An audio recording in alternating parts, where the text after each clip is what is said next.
Fox News alert now. We are just getting word from Capitol Hill that South Carolina Senator Lindsey Graham is planning to hold a news conference this afternoon to introduce a resolution condemning what he is calling House Democrats' illegitimate closed-door impeachment inquiry. So all of this is coming a day after the House Republicans staged that protest of the inquiry, disrupting a meeting to demand full transparency. Let's bring in our headliner. Dr. Bill Bennett joins us now, former Education Secretary, Fox News contributor, and host of Wise Guys on Fox Nation.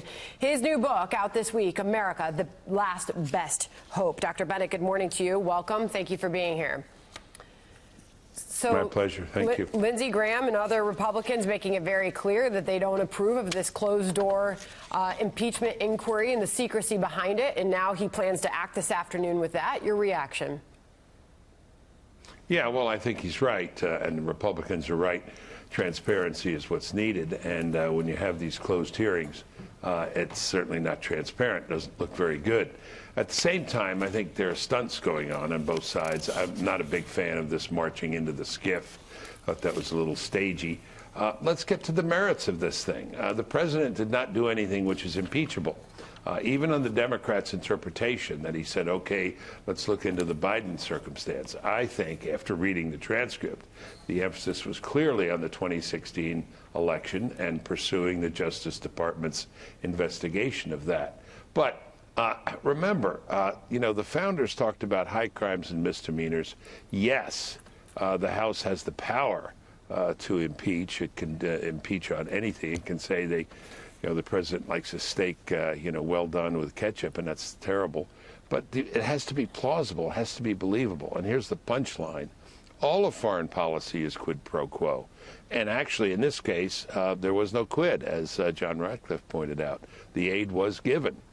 So let's get on with it. One other thing. People are forgetting that other things are going to come out very soon.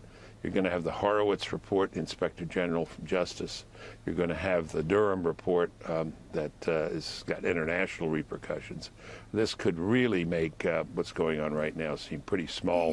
Even the Democrats will be very much on defense. Even based on your answer there, do they go forward with it? Do they go forward? Oh, I think they do. I think they're committed. Yeah. Oh, no, I think they're committed. They're committed to it. And notice what that does, Bill. That goes into, your earlier guest, Dan Henninger, was saying, goes into January.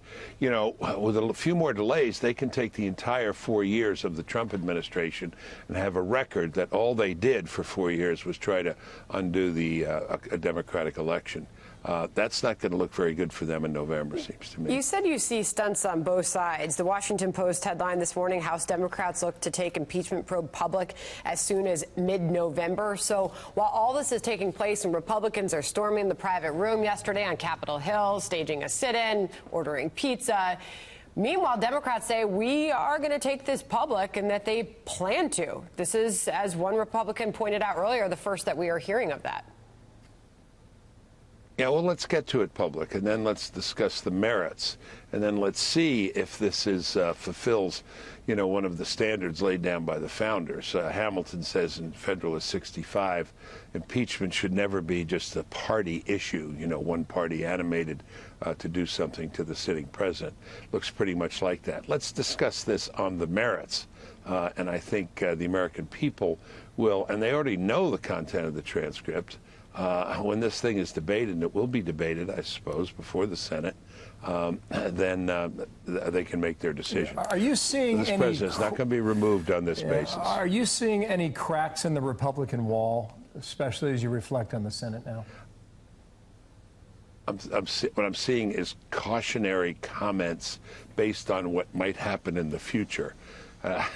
Keep your options open. There are a couple of senators who have done that, but I think they'll fall back in line. There are a couple of people who said, well, I don't know, this is really serious. I don't think it is really serious, again, because you go back to the 2016 when Senator Menendez and Durbin and Leahy sent a letter to the Ukrainian government saying, aid is in question here unless you help us find out what went on in this election.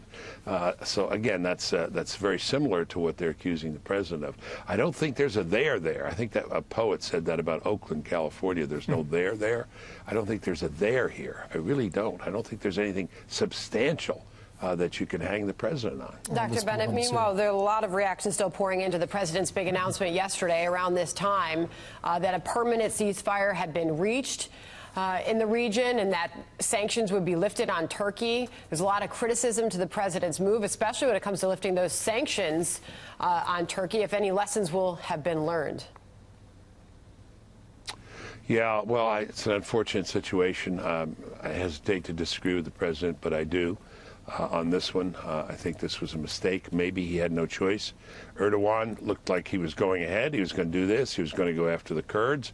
Were we going to risk war with, with a NATO ally? I guess we are not.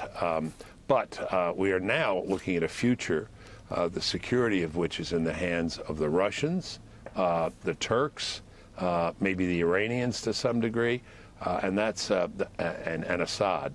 That's not a very secure group of peacekeepers, if you ask me. I predict that the number of troops who were removed, and many of them went to Iraq, they didn't come home, will soon be greater in Syria than there was before. Why do you think that? You got to protect the oil field.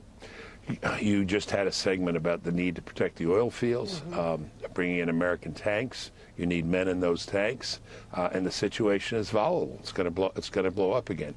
Erdogan really hates these Turks. By the way, some people are saying, well, these are different Turks than the Turks who fought alongside us in Iraq. Yeah, some of them are, and some of them are Marxists. Nevertheless, they fought ISIS and did the brunt of the fighting in a lot of places. Yes, I'm sorry, the Kurds, and they fought ISIS and did the brunt of the fighting. So whatever their ideological disposition, these are people we relied on and made promises to.